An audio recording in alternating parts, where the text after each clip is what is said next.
Book of Revelation, Holy Bible, Disciples of Jesus Christ Ministry, B. Dewis James. வெளிப்படுத்தின விசேஷத்தின் முன்னுரை எழுதின ஆசிரியர் அப்போஸ்தலர் யோவான். எழுதின காலம் கிபி 94 முதல் 96 வரை. மொத்த அதிகாரங்கள் 22. இந்நூலின் கிரேக்க தலைப்பு அப்போகாலிப்சிஸ் என்பதாகும். இது யோவானுக்கு வெளிப்படுத்திய இயேசு கிறிஸ்துவின் வெளிப்பாடு. புதிய ஏற்பாட்டின் ஒரே தீர்க்கதரிசன நூலாகும்.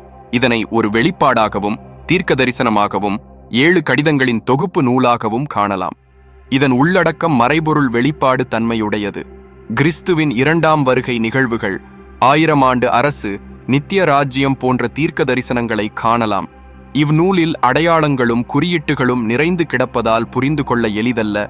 உவமைகளையும் அவைகளின் அர்த்தங்களையும் புரிந்து கற்கும்போது எளிதாக புரியும். மறைபொருள் வெளிப்பாடு இலக்கிய நூலாக இவை விளங்குகிறது. பல தீர்க்க தரிசனங்களின் முடிவை வெளிப்பாடு நூல் காட்டுகிறது. கிறிஸ்துவின் 2ஆம் வருகை, சாத்தானும் அவன் சேனைகளின் முடிவு, பாவிகளின் நியாய தீர்ப்பு, 1000 ஆண்டு அரசு, புதிய வானம், புதிய பூமி போன்ற தீர்க்க தரிசனங்களை காணலாம். இந்த தீர்க்க தரிசன நூலினை வாசிப்பவர், கேள்விப்படுபவர், கடைபிடிப்பவர் அனைவரும் பாக்கியவானவர். இந்நூலின் வசனங்களோடு கூட்டவோ குறைக்கவோ கூடாது. இந்நூலினை வாசிப்பதற்கு முன்பாக முழு வேதாகமத்தையும் வாசித்து உவமைகளையும் அதன் அர்த்தங்களையும் அறிந்திருக்க வேண்டும்.